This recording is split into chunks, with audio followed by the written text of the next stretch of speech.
Ta grâce, seule ta grâce. Nous voulons instaurer un état de droit.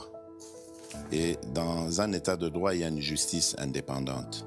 Ce n'est pas à l'individu Félix Tshisekedi de commencer à faire justice.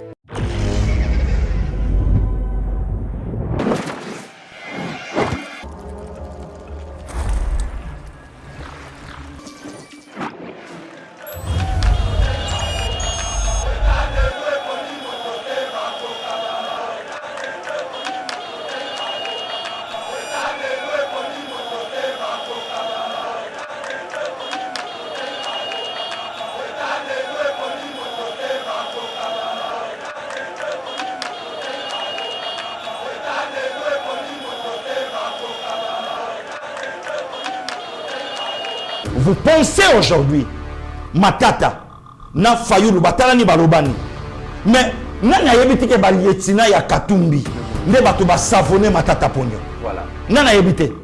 Mukeba na télévision, Martin Fayulu na télévision, oya yebi yango tenani. Nana yebite. Soke yindi na Zambie, Congolais.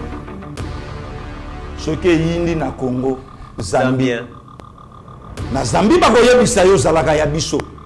Oyebi ke mbongo oyo jekami na futa yo oyo salela vidéo ochola 60 millions c'est quoi biso to idaki oposa ndeko na biso oyebi ko ndeko na biso oyebi ke yo moko posa na ba vidéo oyo loba ke Zambie za famille na yo boza ba ndeko nanga allez zwa sikoyo bakalaba.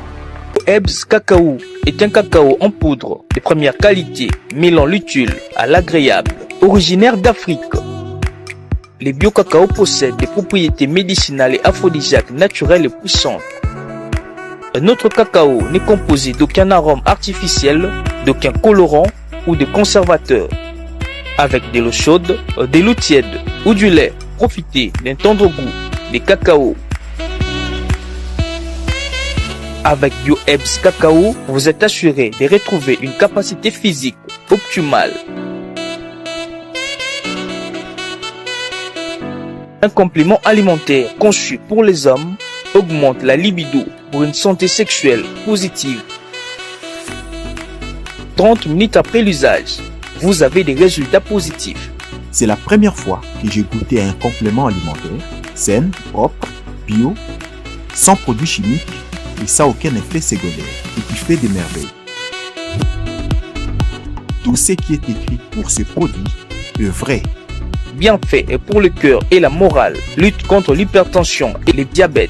En tant que médecin, je vous conseille d'utiliser. Et pour devenir distributeur, écrivez-nous sur gemsociety1@gmail.com. Nous sommes aux États-Unis.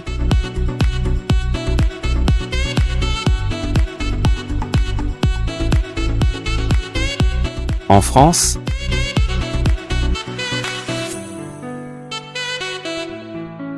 À Kinshasa, appelez-nous.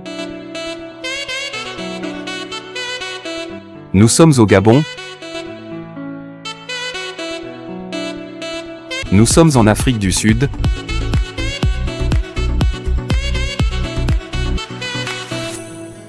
Bienvenue sur Eba TV, mesdames et messieurs. Très heureux de vous retrouver dans le cadre de notre émission Éveil patriotique. C'est lui qui a l'information.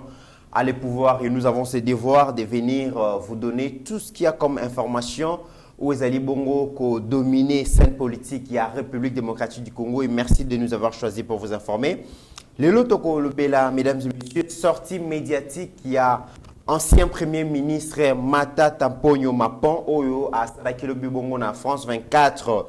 Matata Ponyo pense que le système politique, les régimes actuels Ezali ko utiliser justice pour écarter bongo certains candidats, mais aussi certaines lois pour écarter certains d'autres candidats. Tokubokoyo Kayango, Alobela Kiyango, lobby na France 24. Tokopetape l'isolo et à retard oyo Ezali orchestré bon on a payé à agents et fonctionnaires et à l'État. Déjà le ministre l'Argentin national Nicolas Kazadi a pessi. Le président Félix dérange le plan de l'Occident et il faut les distraire et les déranger son quinquennat pour que soit bon pouvoir n'a été d'où la recrudescence il y a M23 soutenu par le Rwanda mesdames et messieurs Tokobeta Masolo Nango avec Pasteur Gili Lelo. Merci na réalisation. Vous allez bongo chapeauter Lelo na Mokoko. Donc, Rabbi Mokoko Azali Wana, Azali Bongo assisté na Meshak Ochudi. Je salue la présence, il y a DG, Shadrach Lolo qui est déjà là dans le studio, mais aussi je vois mon ami et mon frère héritier Ngashi, donc communicateur et à partir FDC, Oyo, bientôt beaucoup l'andaye. Pasteur Guili, bonjour et bienvenue. Bonjour des comités, bonjour, on a plus de 150 000 abonnés, Oyo et Basolanda Bisso de partout, que du bonheur, Nzambé à continuer ko battre la bango nyonso na ba conseil na bango na ba remarque na bango na oyo nyonso balobaka na biso de komito zo kapé ba blâme et pas ba bonné na biso boyete fallait boyer place où fallait bozongela ngo place où fallait bo expliquer ngo quelque part ça la biso bien ba opé ba finga ka biso et ça la kapé biso bien place où en tout cas yoza mama yelete effectivement pas na na mama yelete donc et ça li que to bongi sango lisusu pour permettre ba oyo pe balobaka na biso na bosembo na kimia nyonso bakulutu Jean-Luc Chimbalanga esika bazali nzamba batela bango ba pasteur Urbain Konga kola batela bango. On est toujours ensemble. 26 avril et anniversaire à mon vieux Félix Dey Kabea, grand frère propre, mon vieux au centre de la famille Kabea depuis plus 44 nzambe à batela mon vieux à moi Félix Dey Yaya Outinda qui me photo na monité malheureusement. Que du bonheur grand frère propre Félix Dey Kabea wana isika ya do avant suki ya moto etelemi ya nanga sanga mbongo suki ya moto etelemi floflo na parle même pas ya José Kabea ya Nicole donc heureux anniversaire dans notre ndeko notre yaya on est toujours ensemble. Demain 27 avril le jour de mon frère Popol Mola depuis Kin mon ami d'enfance yewana bozo monaye Popol Mola heureux anniversaire nzambe abatela yo bola mo nzambe de comics wana ma bato bayebinga na tongo donc baninga bato balanda pièce wana te dernier de numéro 7 au sakanate anda obeta ballon kitoko mais vie et même le na mikili responsable père de famille donc Popol Mola nzambe abatela esika azali kuna le 22 ezalaki anniversaire ya mama Achalewa Kapesa, il y a papa Cyril Kapesa depuis Dallas, mais anniversaire les cas qui ne commettent n'est tout le monde a mususu na restaurant ambiance mais maman préférée à qui ne koliana ba 2 minutes ba sans abri ba clochard ba nani ba américain bato ba zangi ba place akolala ba photo ya mwana H Darzole kisa moi c'est pasteur moi c'est Mosali Nzambe mama Achalewa nzamba pambola nzamba batela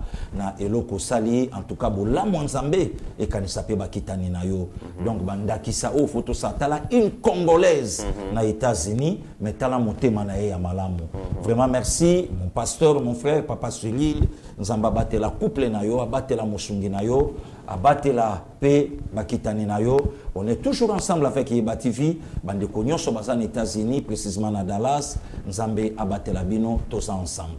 Pasteur Guili, merci beaucoup tous ensemble naebi ki batebele ba se plaindre makasi na ma dernière émission ezana biloko belé to senga ki le kakité vraiment bolimbisi vraiment batuloko la ba procureur Dieudonné Kanyama Pasteur Guili sozu problème na ye na ebité au katisa braza na moi na butu to ndenge ni de commit faut bakisaka puisque bango bala toujours ma passe alors tant on parler pour na papa Dieudonné Kanyama kobosa na excellence Gisèle Ndayate pour batona sozu na bango problème de commit na kimi na ke braza pour na que mutali bosa informer za Glody Glody Kanyama pour en Afrique du Sud c'est chaque jour à la Ndaeba na lobby ça c'est la famille donc Glody tanga otala information sokwe c'est quand maman Monique balobeli ka vie balobeli était problème voilà donc salutations à couple il y a papa Kanyama, papa Dieudonné et maman Gisèle. Vraiment, Nzambe abatté la bango, on est toujours ensemble. On est toujours ensemble. Pasteur Guili Matata Mponyo, ancien premier ministre de la République démocratique du Congo, candidat déclaré à la prochaine présidentielle. Alega Kilobi dans la chaîne de France 24, j'allais dire. Oui.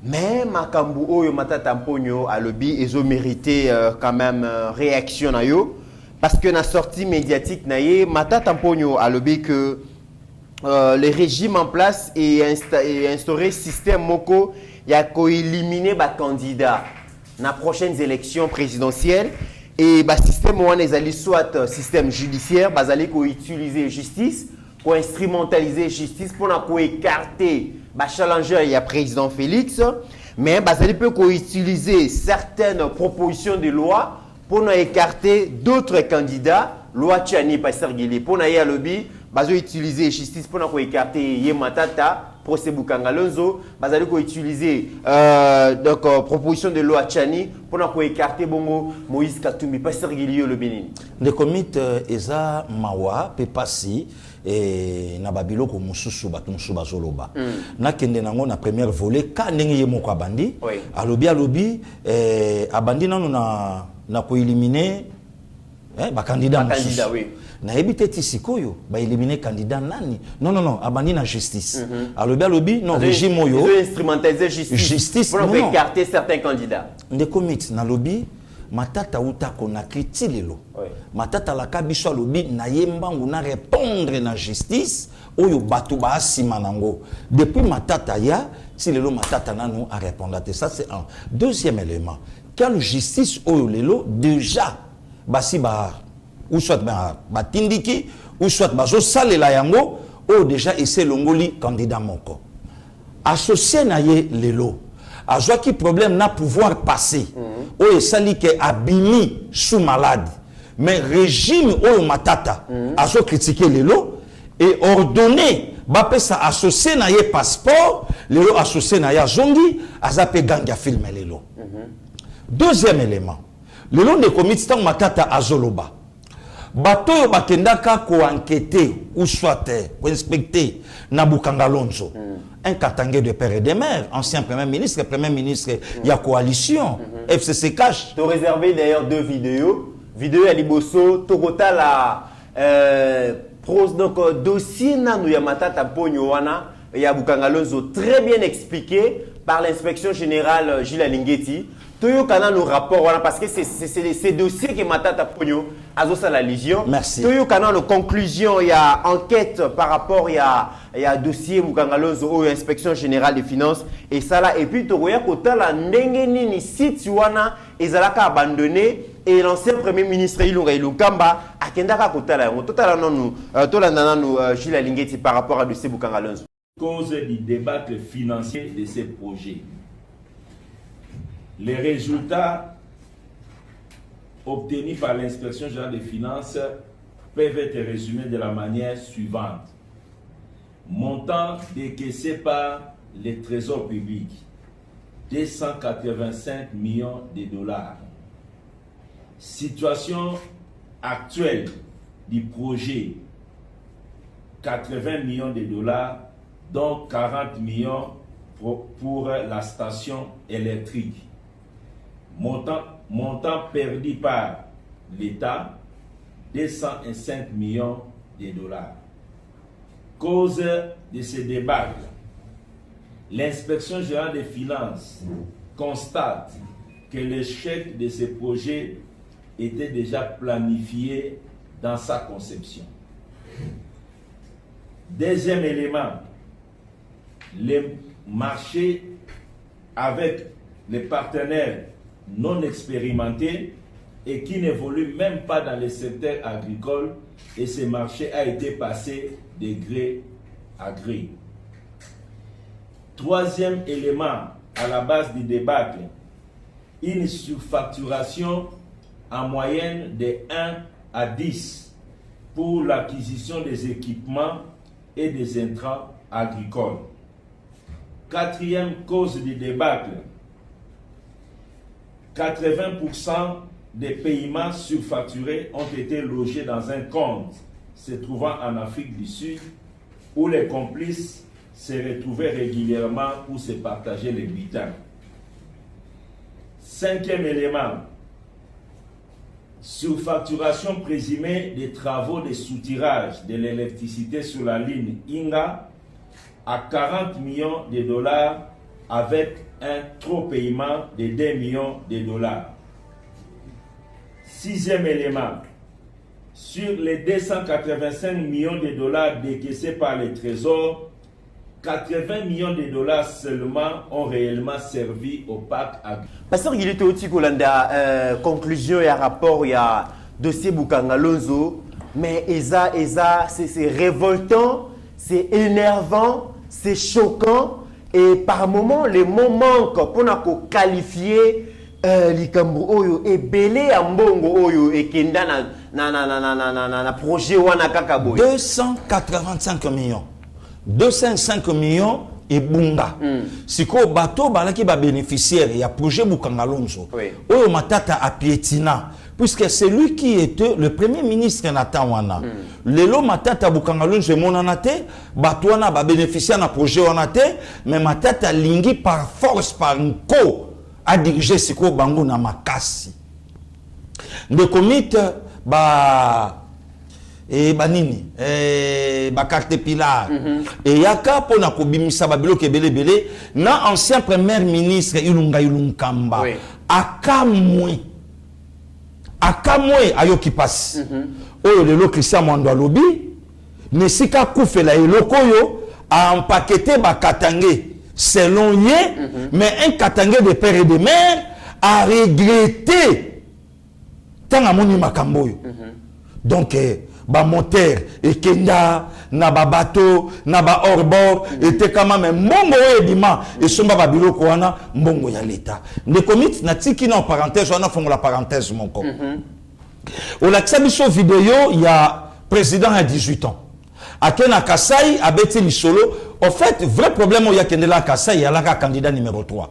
Donc le reste ils sont il y a la qualité. Et la qualité de commit.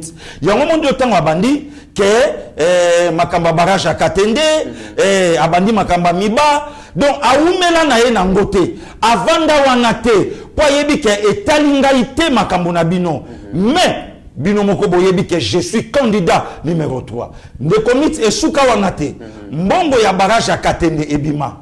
Matériel et son mama. Mais écoutant en place te pour na ba bénéficiaire. Oyo ya Kasai na biso ba congolais en général.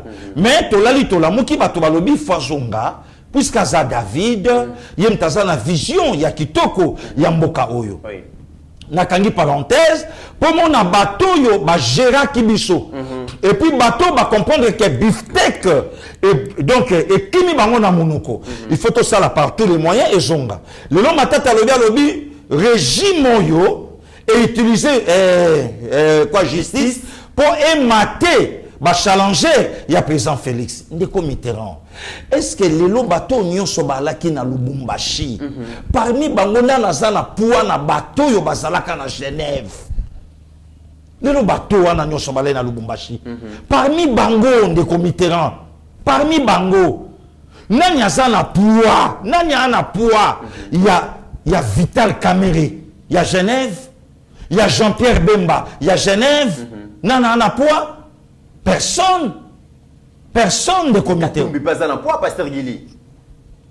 De comité. Fayulu, Nathan Wanakutu, Fayulu a eu poids après l'élection. De comité. Genève va y avoir raté d'ailleurs. De comité. Atumbi quand même, Pasteur Guili. Il était puissant. De comité, tout solo là. Nasimba non matata, na vola liboso o ya lobby. Voilà. Matata parlait na justice. Mais bateau ba vandi na ye na Lubumbashi. Moko ya donc qui nani Fayulu, oui. Mais Fayulu la claire à Olobango. Tant mamba 100 jours et bandi. Mais Fayulu la loba abili kambwa Bukangalonzo wana. Nazo sen kotu Fayulu sengela ye justice. Fayulu a sengela ye justice de comité ranaya. Pasteur Guili. Fayulu a senga justice tendengenini parce que série wana Fayulu bo moto et l'attaquer nan. Mais total nan Pasteur Guili, c'est Fayulu a sengela ki justice. Oui. Congolais normal. Oui. Ou yazana mai na makila. Ou réfléchissaka. Oui. Faut senga ka justice. Oui. Total nan vidéo Ilunga Ilunkamba premier ministre. Oui. Yemoko azokamwa abandon ya bangin. Oui. Total nan extrait wana comme ça to ya kozonga. Merci. Après to kolanda pe Martin Fayulu. Merci beaucoup.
Où est le chef de garage?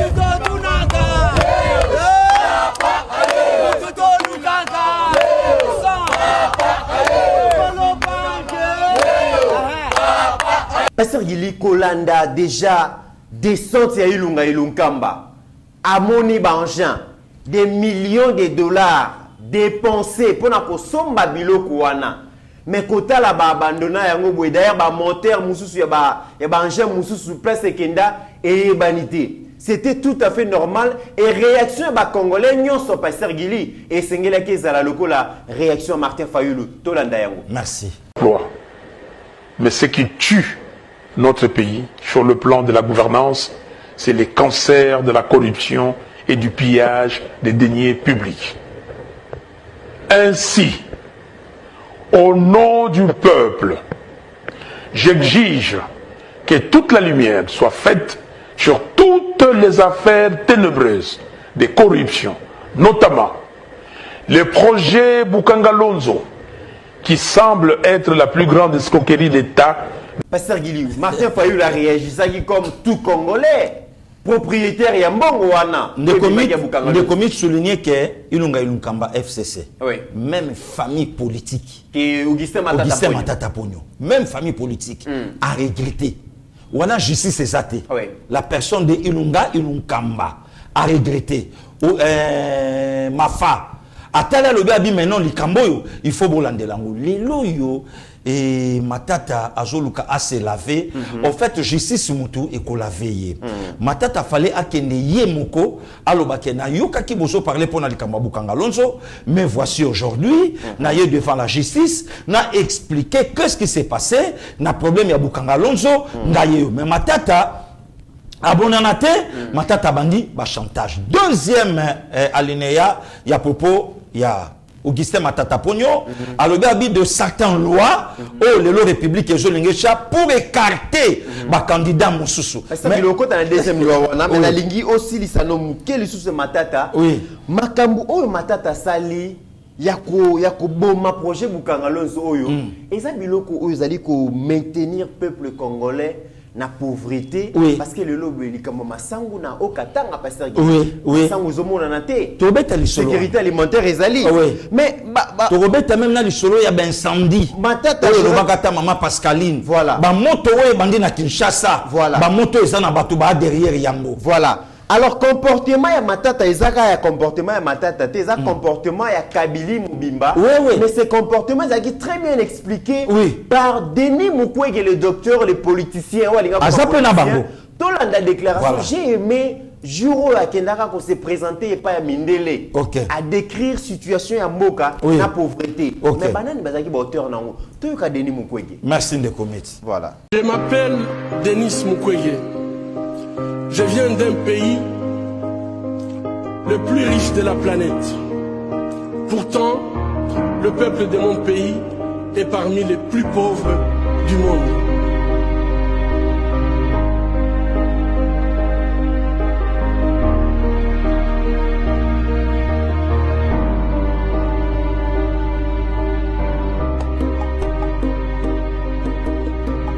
La réalité troublante est que l'abondance de nos ressources naturelles, or, coltan, cobalt et d'autres minéraux stratégiques, alimente la guerre, source de la violence extrême et de la pauvreté abjecte en République démocratique du Congo. Nous aimons tous les belles voitures, les bijoux, les gadgets. J'ai moi-même un smartphone. Ces objets contiennent des minéraux qu'on trouve chez nous, souvent extraits dans des conditions inhumaines par des enfants jeunes qui sont victimes d'intimidation et de violences sexuelles. En conduisant votre voiture électrique, en utilisant votre smartphone, en admirant vos bijoux, réfléchissez un instant au coût humain de la fabrication de ces objets. En tant que consommateur, le moins que l'on puisse faire,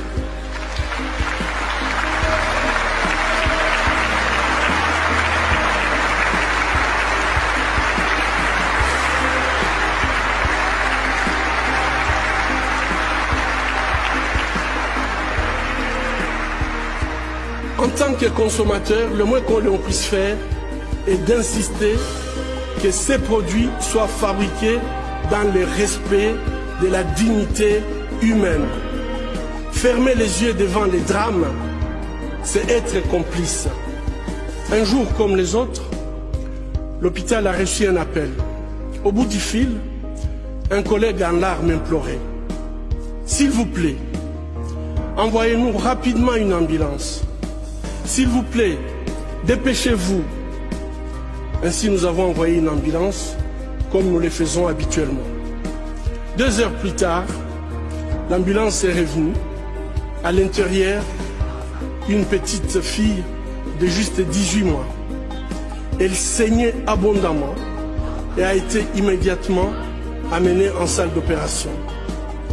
Quand je suis arrivé, les infirmières, toutes en larmes,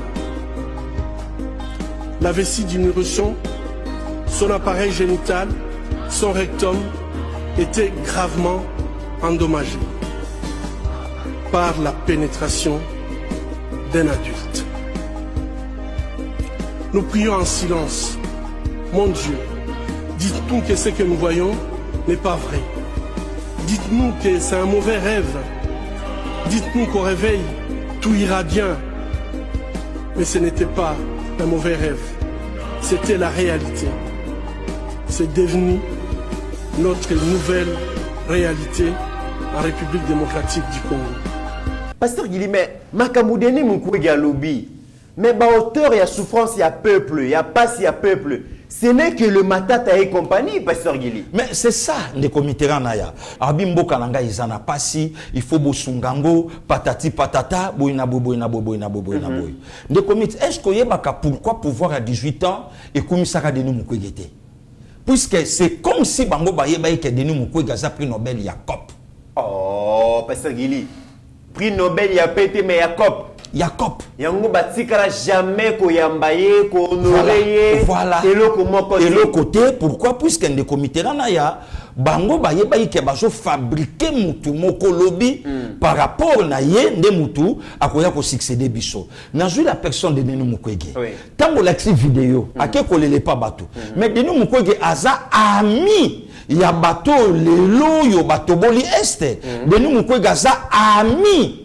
Il y a bateau bazaba ami propre. Il y a Paul Kagame. L'ami de mon ami, c'est mon ami. Donc c'est ça le comité rang. Le lot de nous Mukwege okuta une photo naba George Soros, naba Hillary Clinton, naba Hollande, okuta naba tuana nyonso. Alors le lot ce que tanga ke ko lele pa na bango. Yekop na yezalaki soki na leli batu bayende komit. Na koti na ba source na ba sesekande na kendaka na zonga ka ba mouvement musuna la yomoka mutunango yebaka balobi ni balobi hôpital wana ya panzi de comité eza na deux chambres. Première chambre de comité eza na ba malade normal ba mama oya zobela ne normal donc en fait pas de femmes violées mais deuxième chambre eza na ba femmes violées. Siko soki ba paya bakoya soki délégation moko ekoya ba vida ka première chambre ya ba femme non violée mais ba malade normal ba tondisi bango awa oh kaka likali masola kopa ondenge sa na mboko yo Pasteur Guili do ba mama ba ikobela mais ekomi source ya kulukela mbongo et arabongo baye Pasteur Guili oh ndeko mitterrand tout solo là tout solo Denis Mukwege Pasteur Guili a quand même présenté dans opinion comme un monsieur sérieux, un responsable, un monsieur respectable et respectueux. Mais n'a manqué respect donc awa il y a kasiko awa ba vidé et ko vimbasko ah so ke vimbi ndesika sko kopa la yele la ka awa OK bosko s'occuper awa pe zate donc ba femme violente mikolo bazana bangote il semblerait que bakenda pe kozwa ba mère na village oh ba mère o basangana ka po ba modir ngai ba ko recruter bango boya ba paya bazoya moyena quelque chose boya ba paya bazoya au sentiment que ba mère batondi ba mère ba andi koloba ndeko moko boye alaki na mama na e malade alaki violete oh akenda ta la mère boye eska mère alaka na pavillon mère azate akende kota la maman na deuxième chambre kuna eska ba femme violée atuni maman mais ozo sa nini awa oh non balobi na ngana ya po ba paya bazoya mwa caméra omoni soki toza mingi te moye loko pe ekota mingi te afacha et créer un problème moyennant quelque chose. Deuxième élément, il paraît qu'il y a un cas d'hôpital ouana arbre généalogique. Il faut zalaka na ligne naie et colonaie mutu naie. Oh ne commit. Pasteur Guili. Ah, tout causé, tout causé. Présenter biso lokola le messie de la RDC Moutaboya au Sunga Congo. Ne commit. Nous sommes crédibles, Pasteur Guili. Dans le lobby, au monde makambo à lobby wana, c'est par rapport à Jacob na Yemoko. Il y a Yemoko personnel. Donc aujourd'hui on a baligné moko ya mobulu. Na yeko zwa sikoyo Augustin Matata. Le long Matata wana soki toza na situation o toza. En réalité de comité na ba province so puisque Bukanga Lonzo elingaki eleisa Congo mobimba oui. pe projet nango yalaki na chaque province. Voilà. Or c'est lui qui était le patron ya gouvernement na Tawana. Et de comiques, il faut souligner Azap ministre Yaliboso. Donc premier ministre Yaliboso na Congo. Oui. Depuis papa Patrice Emery Lumumba, depuis le 30 juin 1960. Si oyo aumeli na primature basaka ka ye na Adolphe Muzitu Fumumpa. Donc eloko wana pe photo mentionner la kango batu baye baka po bako tout na ngope dans la culture générale omoni mwana pe atatabani or ye wana Augustin Matata Pognon. De comics Azwaki le nom dit c'est que Azwaki ta ebele ya kosala la mboka. Azwaki ta soka zaki na vision ya malonga nde Congo ebonga. Yango moni Matata Pognon avant à la première ministre université Zalakate. Avant à la première ministre Marbella et Zalakate. Après primature na ye université Tongami Marbella et Monani sans compter ba voir mususu oye banite. Et puis de comité il faut expliquer batu kelelo université mon côté na Congo et ça na ba norme il y a université wana. Donc ngelo banini. Donc c'est que pouvoir à 18 ans bazalaki na monopole nyonso ya kobongisa Congo que Congo est le quête lelo. Puisque ce qui la personne de Matata a sali université oyo na ba norme nango et le qui même campus à Kinshasa. Mais il y a zolo baki na vision malonga ben vision oyo karaton a perdre primature to ndengeni. Vision na bango ya malonga eza na privé. Na privé. Vision na bango ya malonga eza na ensemble. Dans les affaires privées. Oui. Na makama intérêt na bango moko. Yango moni Bukanga Lonzo Simbate. Mais Marbella et Tongama, université Tongama, Okotala Kabila 18 ans a échoué, mais Otali Bakashamata, Otali Bakingakati et Simbi, Okotala Batulokwa Bamuzitu, Otali Naye Mokorien, mais Toyoka Bandaku, Abimanango et Belé, Chibala Bruno, Okotala na primature rien, mais avant primature malheureux, après primature lelo, Azana ligné ya bateau lelo bana et loko. Donc on doit comprendre Batouana ne baye. Il y a même tina ba généraux. Okotala ouvrir armée mais na ba ferme minene. Ya minene. Okotala Katumbi aux affaires zéro, aller ne le côté. Aye na politique lelo akomi moto ya komi. Ne komi qui est Matata? Matata basa bateau yo bayaka na vision. Oh lelo bako tambusa Kabila na vision na ye, vision na bango ya laki biso na nous d'abord, pas le peuple. Pasteur Guilé. Matata l'homme ya leadership. Quel leadership? Nous avons le développement ya Congo ça question de leadership et que yaza soki ti lelo yaza charismatique soki ti lelo incapable ya kosilisa incapable ya ko régler problème na famille ngengele oh ya yebaki papa ngengele personnam oh ya yebaki papa wana papa ya mama pasteur Aurélie Hollande biso en Angleterre bandeko Willy tout ça oh le laza capable oh ndenge pe toyoka ke boke ne funda partout na pia bino souté. Parce que nga Matata. Oh nyonso bo sala. Na kindu nani ayebite ndakwa kitoko ya Matata eza na mabele ya batu ya papa oyo asolola na ba eyang droité. Voilà les comités. Et le lot quand même to vandi to lo bate mutu wana lobi azana vision même des comités. Ata le lo basala nzambe ba komi ko contredire Bible lo kwa monseigneur Cholé lobi na top Congo. Mais kola zolo banini. Soki mutu a fidèle te na biloko mikie. À combien plus forte raison va confier Yaminene? Moutoala qui gouverneur à Katanga a échoué. Majolinga lelo ba pesa ye république. Moutoala qui a en a primature a échoué. Ajolinga lelo ba pesa ne commit. Oyebi le premier coordonnateur il y a M23. Oui. Je crois que c'est la Jean-Marie Rouniga ou bien quelque chose comme ça de Batouba Edenga. L'un de ses cousins, l'un de ses frères.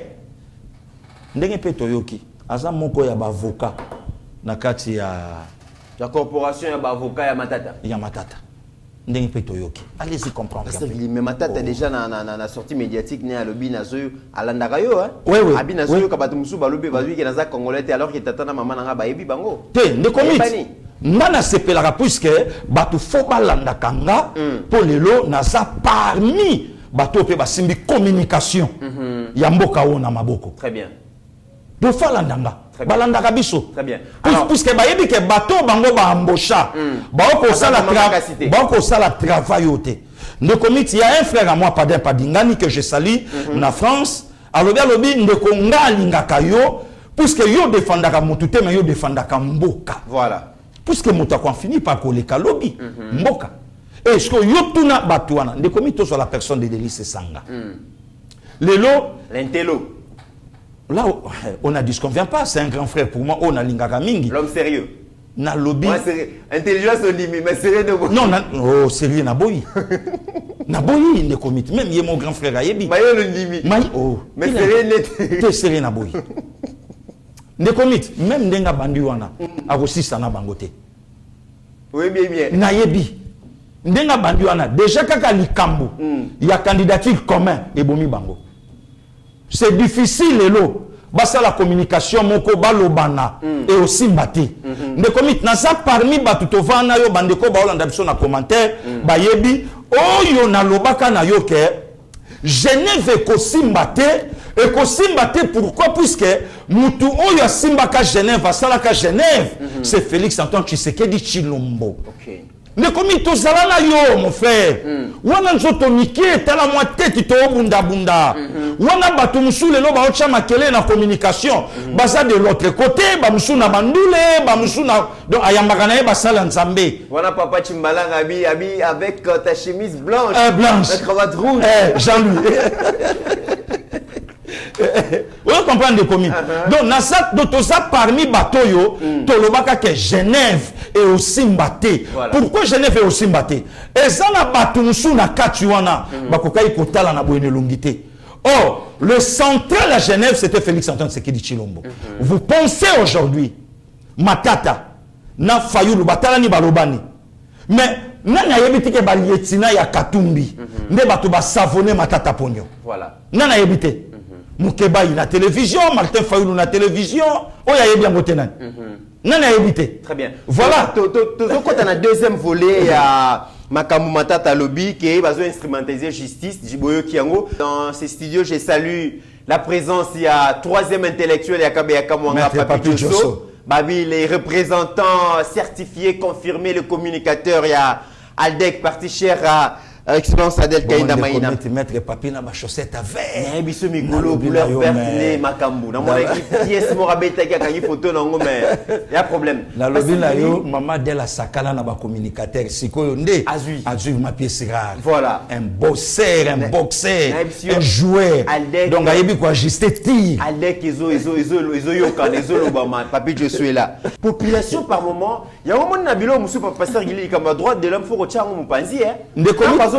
L'état droit de l'homme, ils attendent au peuple droit de l'homme. Maréchal Mobutu Alobaka, lorsque vous parlez des droits de l'homme, vous devez savoir de quel droit il s'agit, de quel homme aussi il s'agit.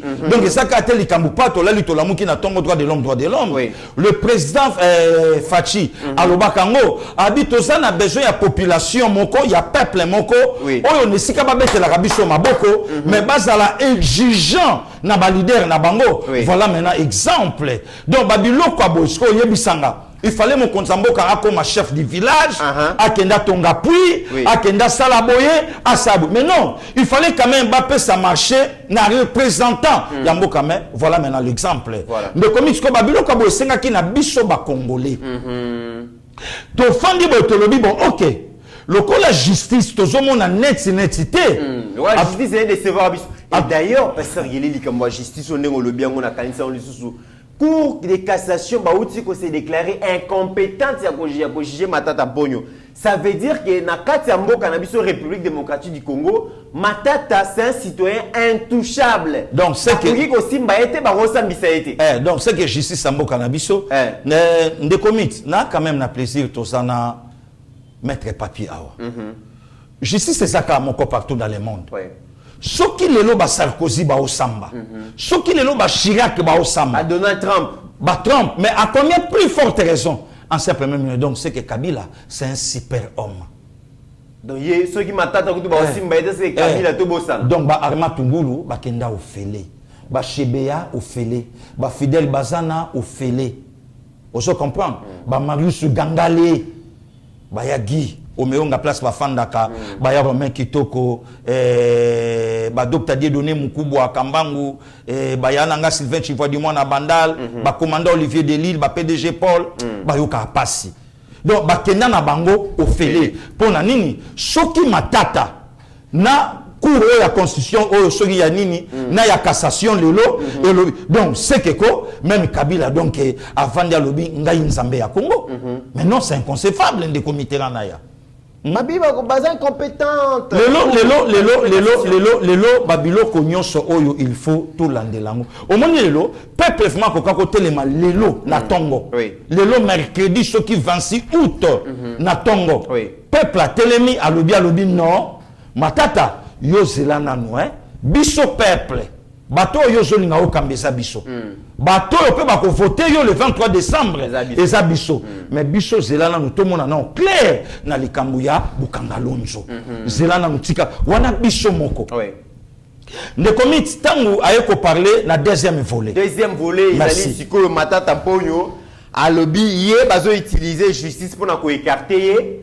Mais ndekonaye mususu opposition o babengi Moïse Katumbi bazali ko régime ya président Félix ezali ko utiliser proposition à loi Tchani pour na ko écarter la course présidentielle Pasteur Guili. Ndekomit et Lobaranango le président Christian Bosembe que je salue o ya Zolanda biso à la kakio qui bientôt à Osana biso na plateau azo sala mosala kitoko nzamba batela ye place ça.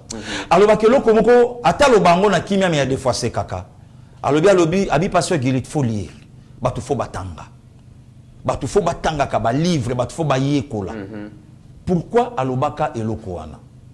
Moment oyo yambinga na plateau na Norvège eza moko ya ba pays na kata Scandinavie.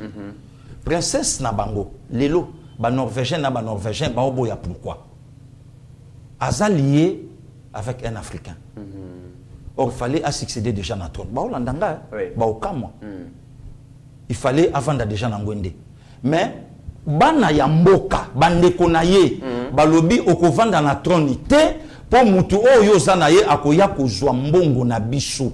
Donc na mobeko na biso okoza lié na empayati. Na kamwe lobi na yoki balobi Monseigneur Cholet batuni likambo ya Deutéronome chapitre 17 verset 15 alobi wana eza Ancien Testament to parler lelo na Nouveau Testament oyo Christ alobaki dans les Seigneurs il y a ni grec il y a ni juif il y a mais na yebisi ba pasteur Alexis na esikaza na Liverpool na regretté Papa Alfred Kabongo boyoka makambo Monseigneur alobi. Donc ça veut dire que aujourd'hui donc il y a ni Congolais des pères et des mères. Et des mères donc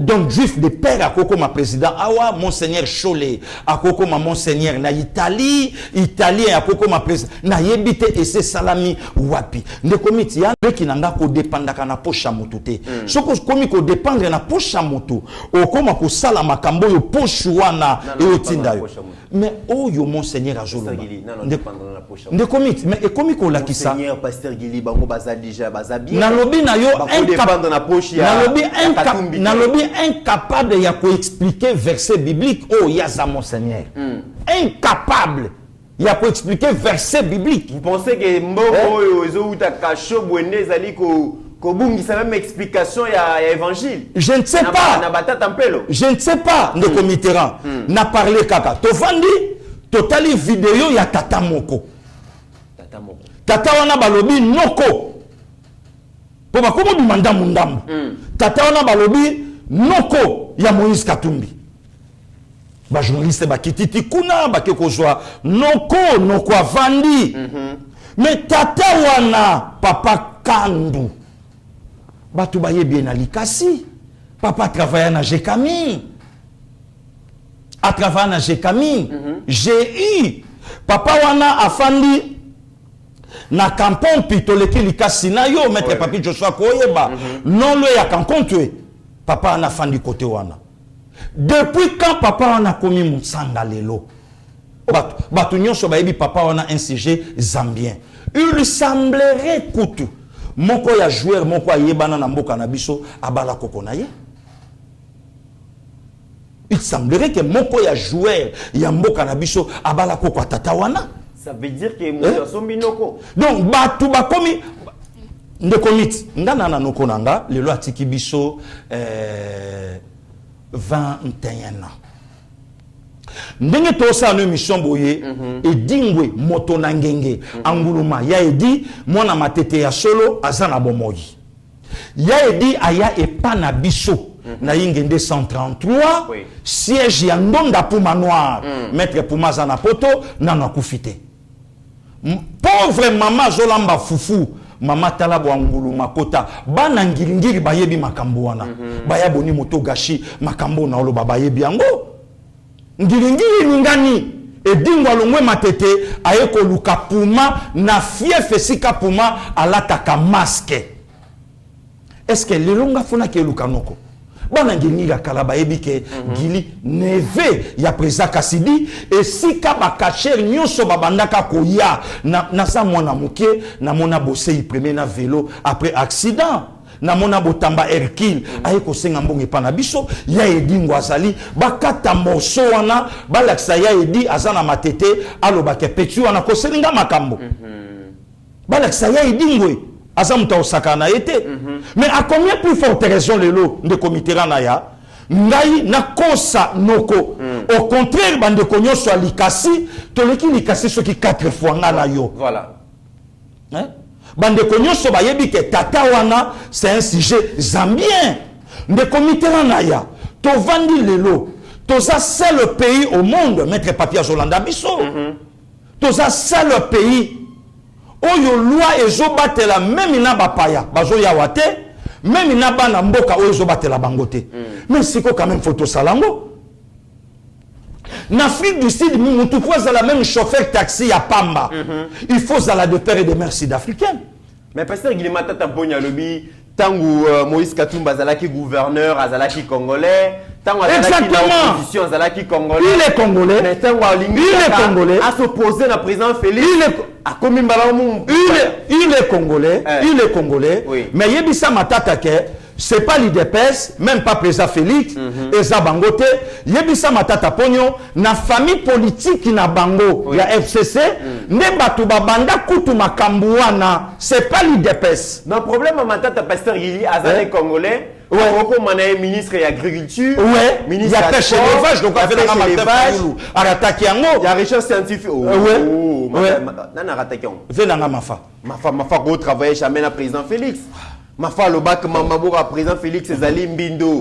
Ya boy kondima ko travailler na été parce que les comités bongo bato ya finga kambindo ye wana faina bangote. Donc les lobo donc Katumba ko stikala na ya sala ba faire azu ba responsabilité mususu mais ba poste régalien de ba congolais ba boy de comité là yebisa matata mutabandi kolobango professeur lokola ye kokonyangi OK c'est pas l'IDPS ni même pas CG Kabouya même pas les communicateurs baza même pas na temps wana le problème c'est zaka ke ko batela mboka ba lobi te boy na bobona akoko manaye même de bon elobi na ngwata frère na ye mais Congo comme na posa lelo babiloko oyo maréchal Mobutu atikaka babiloko oyo même pouvoir ya Joseph Kabila document ebimaka 7 mai 2003 même mutu pas à la de père et de mère na famille ya matata na famille politique ya Moïse Katumbi ne comité na pesi date 7 mai ne comité là na ya to vanda pe quand même le loto beta moi li solo puisque bato ba comme mon ngolo ko la moi blague moko boyi to vandi non il faut qu'à mutaloba il faut qu'à mutaloba il faut qu'à mutaloba le comité là na mboka la biso ou bien partout na yebi basie musu na keite na bamboka mususu net awe pa na biso tozana maison civile. Maison civile c'est quoi? Maison civile c'est qui? Maison civile c'est ça arbre généalogie. Oyo ezobatela d'abord le président de la République.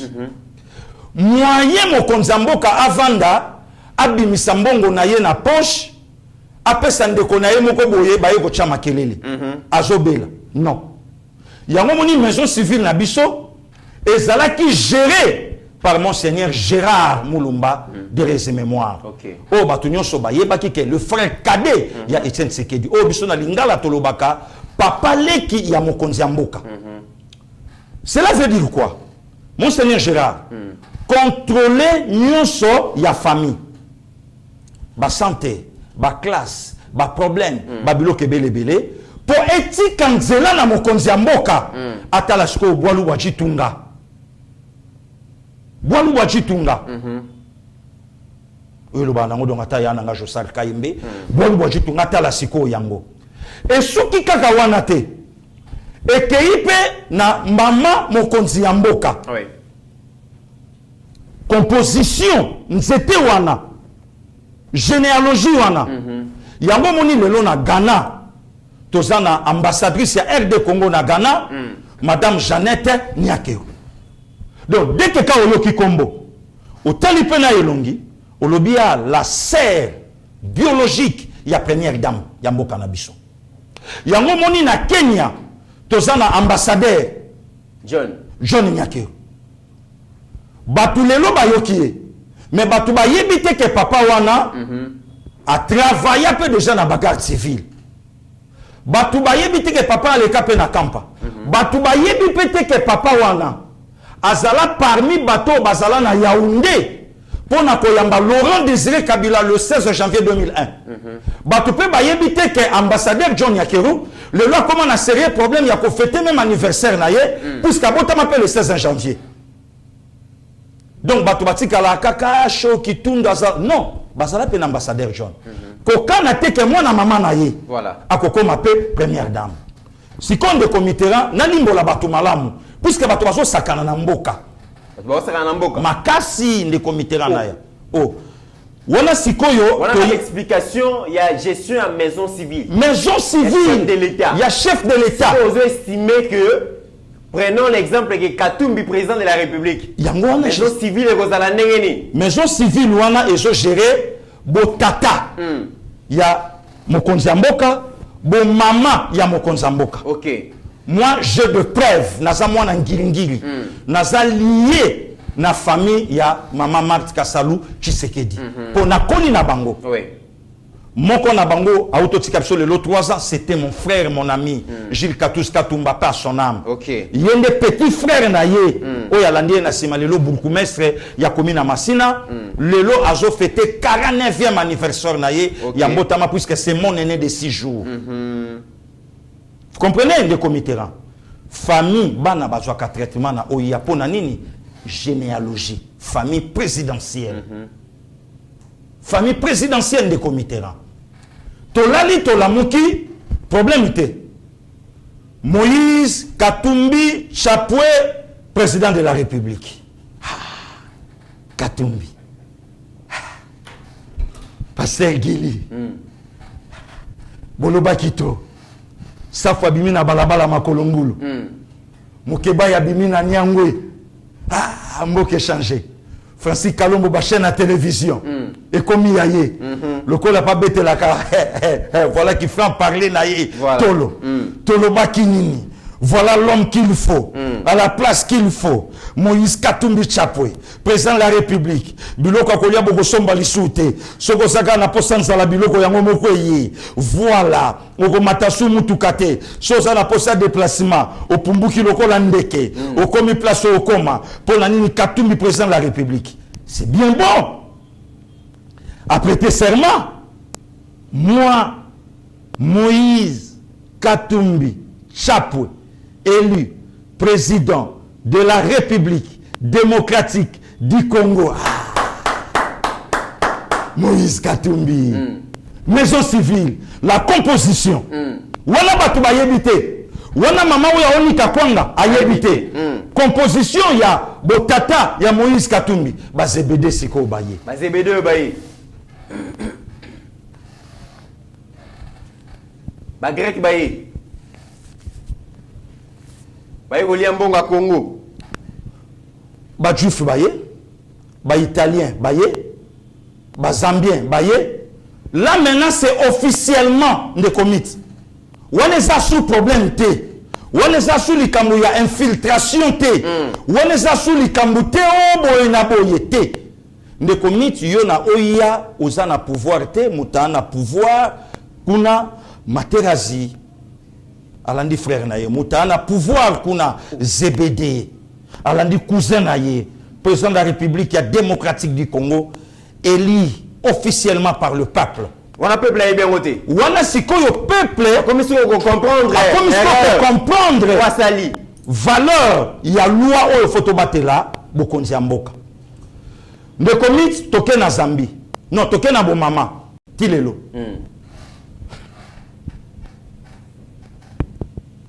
Oui ngolo ben. Soke yindi na Zambie congolais. Soke yindi na Congo Zambien. Na Zambie bakoyebisa yo zalaka ya biso. Oyebi ke mbongo oyo jekami na futa yo. Oyo salela vidéo ochola 60 millions c'est quoi? Biso to idaki yo posa ndeko na biso. Oyebi ko ndeko na biso. Oyebi ke yo moko posa na ba vidéo oyo loba ke Zambie za famille na yo boza ba ndeko nanga. Allez, zwa sikoyo bakalaba. Bakalaba bayo composé bayo kota na maison civile. Bayo composé sikoyo bo mama. Ndeko miti tala bo nyama ndenge komi na Congo. Bakalaba baye, ba shilungu baye, ba sunzu baye. Wana ndeko miti maître papi na oyebisa yo boko zwa ba dossier pour modèle ngai na kokangama. Eko yebana na forme te. Parole ba pasteur Gili oloba ki trop. Ba sunzu baye, ba sinkala baye. Mais bano tanga nazo kata place ba congolais ba continuer maison civile tem pasteur. Kasi po yeba sikoyo avantage ya loi oyo. Bano zolo ba congolais. Mais comme to suki wana te. Maison civile et je batte la paix, la distinguée première dame. Officiellement, la distinguée première dame Botata na bo mama Rwanda na Uganda. Ndeko mit tozo bundawa eya sazonga. Eya sazo kende na ye. Wana sko eya seba ko ya propre. À l'aise. À l'aise.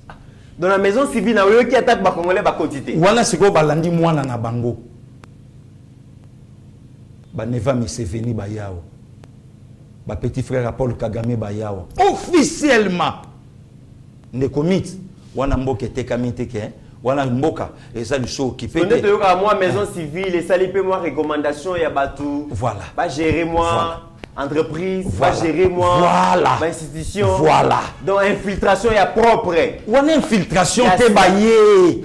Infiltration te wana baye officiellement balandi bawo ya bango constitution te pesinzela wana tala maintenant arbre généalogique il y a maison civile au cas où donc et si cas ba monseigneur Cholé bazo koufela lelo que dans les seigneurs les comites na yoki nzotoma lili dans les seigneurs ba bishop John Jerry esika baza na Israël, communauté congolaise, bazo bonde la Nzambe, pour Namboko yo, baleli koyoka monseigneur ko interpréter verset biblique na lo lenge oyo ye a interpréter lango de komitera to yoki nzoto malili to komi na suka mokili. Donc de komi to komi na fin.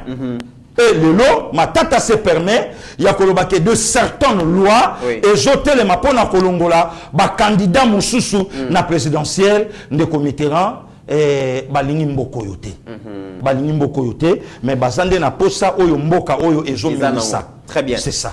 Mesdames et messieurs, vous allez comprendre que Tokomi Nasuka, même l'église catholique, enseignant sur l'ingotang c'est l'église catholique, il faut ça la catholique. Mais comment partager foi mon corps côté qu'on a problème pasteur Gili likambo mususu uti ko déranger ba imboka ezali likambo ya retard ya paiement ya ba agent fonctionnaire de l'État. Mais Nicolas Kazadi, l'argentier national, a expliqué que Rita on est salami na ba dépenses exceptionnelles où ils allaient bon liés na makambuya financement ya ba opération militaire dans exactement l'Est. Exactement. Exactement. Mais façon opposition exploiter retard à paiement oyo, c'est comme si Kabila Nasera Kabila barrière à salaire et à la raté. Je me souviens dans Ozoaka exemplement quand il y a Société nationale d'assurance Sonance 52 mois Ozoaka géré par et pas il y a DG Carole Aguito. DG Ecofo. Oui, lycéen. Oui. Jean lycéen Ecofo. Oui. Ayoku ta 52 mois et arriéré pasteur. Ah oui. Batikele sonas na commande ngoloba. Ya kokufa tata wana lycéen Ecofo. Nzambe abatela ye. Tata wana abunda na sonance pour atika sonance na ba condition oyo. Sonance à côté. Ndeko Mitterrand.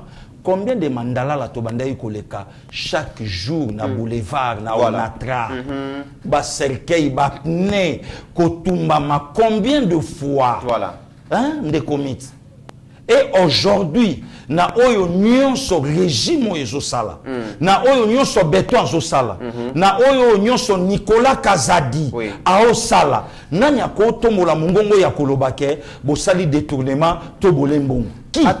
C'est comme si Nassira Kabila arriéré ça la kate pas ça. 52 mois impayés, c'est grave pasteur. Ne commit na yebisaka yo ezaka motema mabe eza haine oyo vandi na kati ya mitema batu oyo souci na bango ezaka ke non a échoué non asimba te non ezala beauté te tata wana Nicolas Kazadi azo travailler. Est-ce que le loba toba situation ya ba makambo nyonso et comme libiso na monde entier de commit le longa na ko yebisa yo le lo quand même Congo démocratique est un pays oyo vit quand même vandi moi malonga ko le quand même ba situation chez la poto. Les gens souffrent. J'ai un ami à moi Serge Kabamba. J'ai un ami à moi Serge Kabamba en Angleterre na Newcastle que j'ai sali.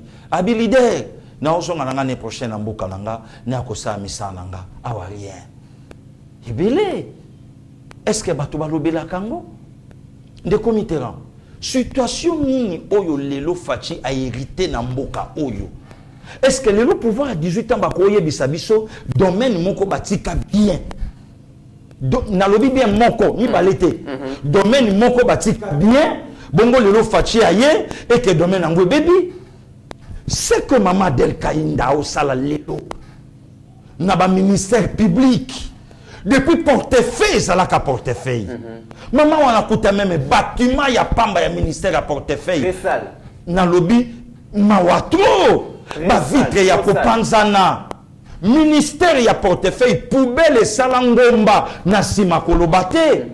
Troso ya makadam esika ba ministre bazoya azobima aokota ya kobukana mais rien que bâtiment ya pamba pour mona comment la charité commence ko kende ka pa na yemo kota lelo bâtiment et sans compter lelo ba ministère public oh lelo exagéré parier na kutu pasteur Guili ministère à portefeuille cause un ministre à portefeuille ça là qui vraiment ba DG ba na misala na yo ba enveloppe à tout moment comment a intégrité à excellence Adel Kainda Maïna est-ce que vous avez courage à corrompre et d'ailleurs pasteur Guili ils ont un dossier à SNEL va suspendre DG à SNEL parce que député va estimer que Azana place n'a été c'est pas l'homme qu'il faut à la place qu'il faut.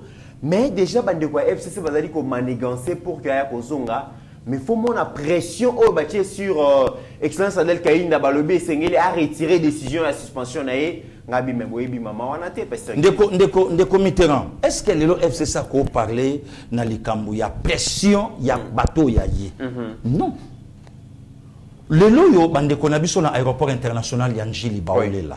Je dirais avec tout le respect na monsieur le président de la République par rapport à certains conseillers oyo bakenda tamsko mema bon au fait bango pe tamsko keno ba obédience il y a ko chichoter na lito ya mokonzi mais est-ce que bozo bisa mokonzi ba vérité RV ya lelo ba vivre comment en tête à RV à banane FC César kuna tile FC Tilelo na RV FC César kuna mutoza cadre na RV ce qui PCA ce qui nani mais à quel en Belgique a bandija okendo ça la campagne ya ba candidat ya bango oyo ya régime oyo te non de Mitterrand soyons quand même sérieux lelo douane na biso tozo ka mama oyo za douane ba tous lelo ba solela surtout Marozo Salemana Congo central babi biso tozo bunda douane kita mais maman on a multiplié une fois deux fois tozo yebate pour comprendre qu'est-ce qui se passe finalement tozo soutenir le président de la République douane ya Congo et le Angola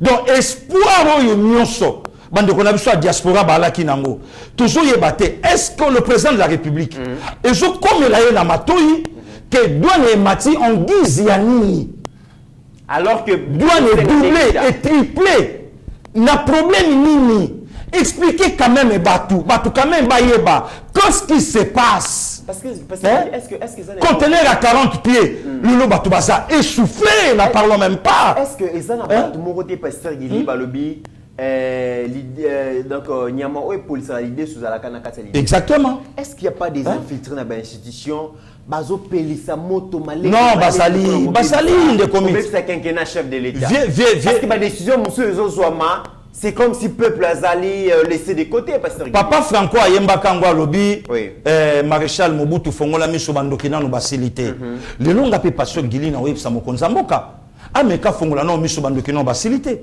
na 2023 donne les hommes matanés les hommes matanés escalier 2023 et personne n'en parle entre-temps donc le long à moment où toza na né oyo diaspora quelques pays bako voter mokonza mboka hein génie nyoyo bato baolinga basala tout autour ya mokonza mboka quel jet qu'est-ce qui se passe là na douane et mati en fonction ya nini et le connaît sali qui est mata est-ce que comparaison ya ba prix ya conteneur à 40 pieds na Angola na Congo Brazzaville na Cameroun na biso awa différence ces années 4000 3000 $ conteneur à 40 pieds na Angola awa montant moko exorbitant 7 8000 mais non ne committeront so yebisanga ndeko oya ye nango ndeko oya ye na biloko wana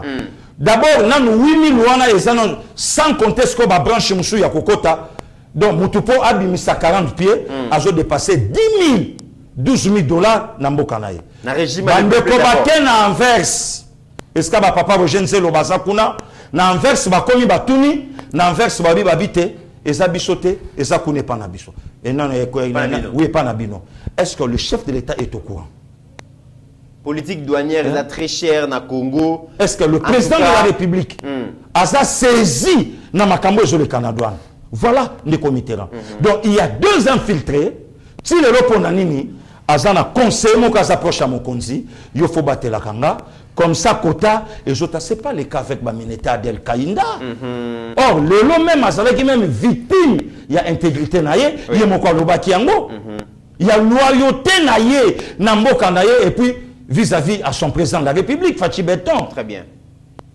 pasteur Guili to komina suka ya émission na biso na réserva qui sujet moko na yebi que oza makasi na domaine ya sport oza pe makasi na domaine ya culture le sport et la culture au service de la diplomatie congolaise. Oui, ndeko. Mokonzi mboka azali ko bunda pona ko redorer image ya diplomatie. Azali ko bunda pona ko zongisa République démocratique du Congo dans le concert des nations. Mais ce totali par exemple ba entreprise locale ba Canal Plus.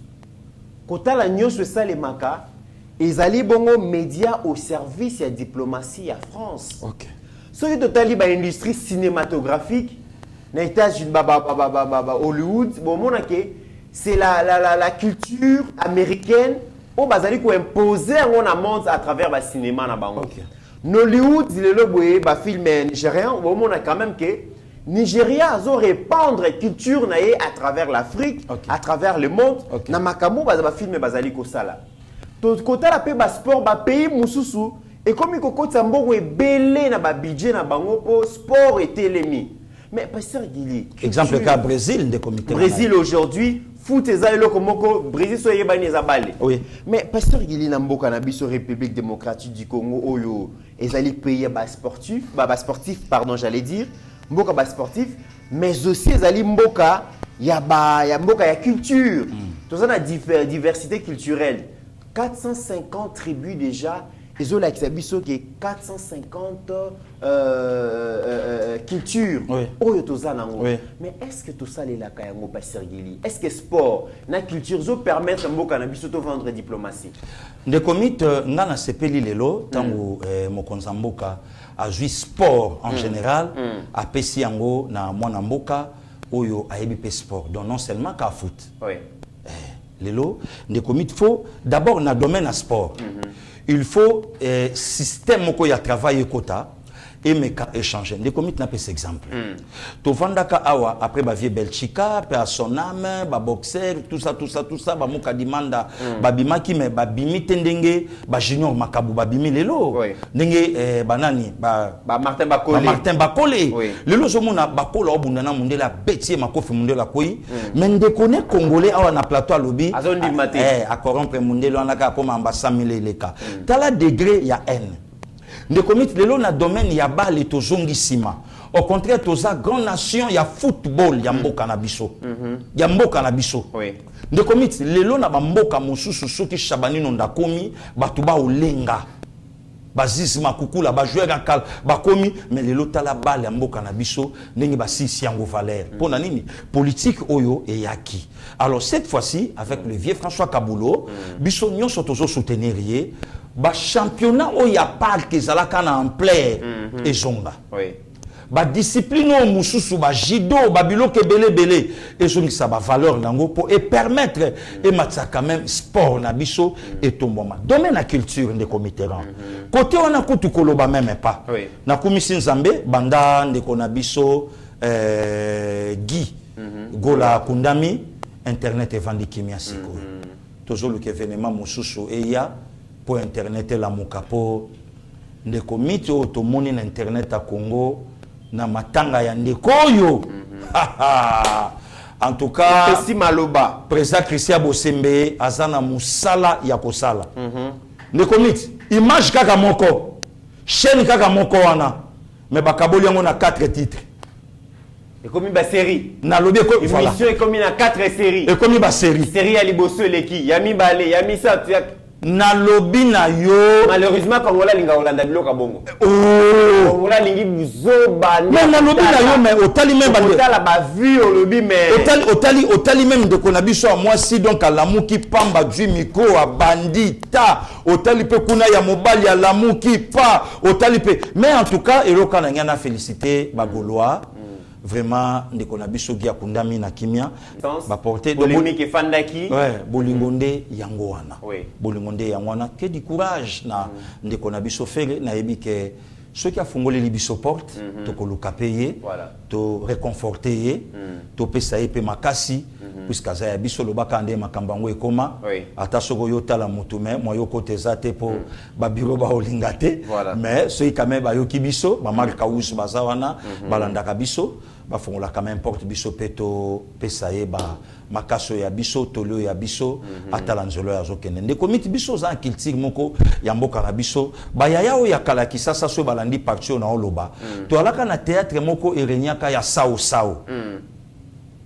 Maman moko afandi likolo na mwa eloko sikoyo ba tribu ezobimaka donc dona sama kolona ye ba biloko wana lelo ezalaka lisute donc ba sao do balianza mama ba biloko wana ezalaka lisute donc lelo photo valoriser pe culture ya mboka na biso de komit lelo na musique ya mboka na biso komi po beta bien il faut jouer style moko boye ya bande komoko alibanda mais toza na look na biso ba style ba mongo ya baluba ya yanzi ya bapende ya bayaka okotisi yango o vendre yango pe libanda et olobi ke non eza moka culture nanga talabo 450 tribus donc chaque tribu bazan une diversité culturelle na bango quelque part babiloko nyonso wana ezosenga makeno il faut mboka na biso babiloko moko oyo ezipamaki to tombola yango po ebima pe c'est ça de comité là. Et puis elo pe nazo regretter bande ko na biso basala ka théâtre Pasteur Gili ba te ka pe mboka na biso entre autres malamu mingité ceux qui bazotu ba sala ba scène na bango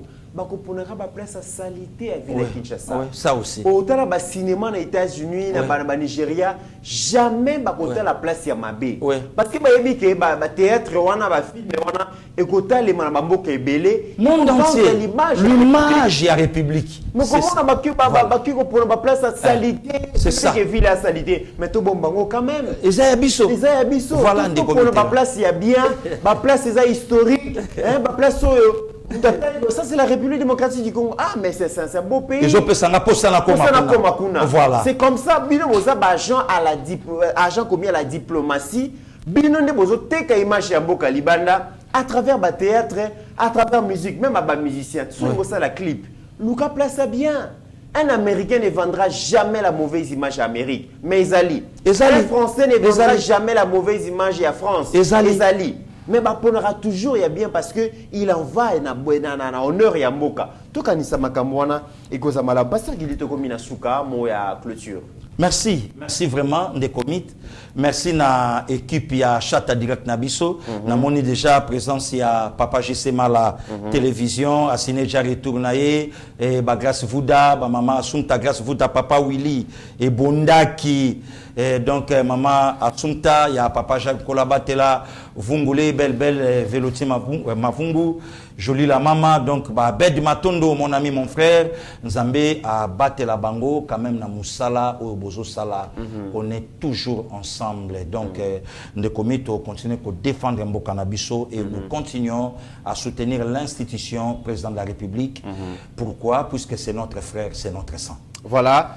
Mesdames et messieurs, to komi na suka ya émission Nabiso, tozo continuer ko compatir na Pascaline Kassongo qui est accident vraiment sinon te bolinga comme on a déjà awa à PC la pending à PC la kaka donc ma sœur on est ensemble, beaucoup de courage nayebi ke rétablissement et koyable mbaou pour que ozongela musala na yo voilà pasteur Guili na bosani avant to compétence sur cette émission et ça vraiment na batu oyo balanda kabiso bazo considérer Yeba TV qui vraiment gratifié la présence il y a monsieur Constant Gadou à travers sa fondation au bayaki ko remettre biso donc brevet de mérite pour la musala tozo sala d'ailleurs bozomo na ndenge bazali ko remettre brevet wana en tout cas pasteur Guili azaki représenté azaki vraiment grippé à mon anakité menga cha représentant qui merci ndeko Constant Gandou na vraiment reconnaissance sur l'an te dédié à mon abinonyo so bolanda kabiso parce que c'est grâce à vous Yeba TV comme il est. N'oublions jamais qu'au-delà de nos divergences d'opinion